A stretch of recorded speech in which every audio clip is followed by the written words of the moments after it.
So, i-discuss mo din sa kanila. Si Coach Ruben ang mag-discuss mo sa kanila. Because sa akin is skills. Ito yung opportunity, skills namin.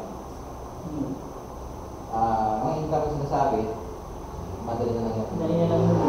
Kasi naramdaman namin, naranasan namin, alam namin magkakamali. Ako nga, una nagsimula ako, hindi ako magkaroon ng kahit kita, basta matuto. Ako rin po. Kahit kumikita na. Ilang linggo ka lang ng pera? Ngayon. Lumipat ka. Katagal di ba? Pero nakakain, nakakatulog na ayos, di ba? Yun lang yun.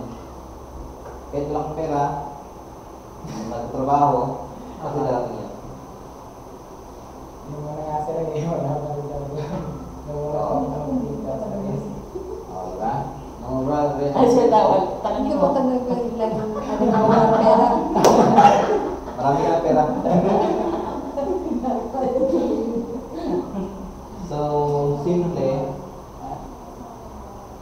Hindi, yung si Josh. so ganyan lang. Normally, may mga picture, may mga numbers yan. Alam na natin kung paano tagay yung numbers, di ba? Yung website, wag na. Kasi yun naman ang Website ko na ako. okay. Tapos, Yan si Josh yung ngayon. yan si Josh. Ito, Medyo mag-edit. napakadali mag-edit lang yan, di ba?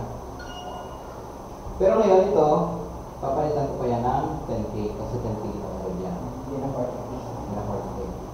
Yan, may drama-drama silang dalawa. Ito, sa sinuntahan nating konto, di ba? Ang nagkakita sa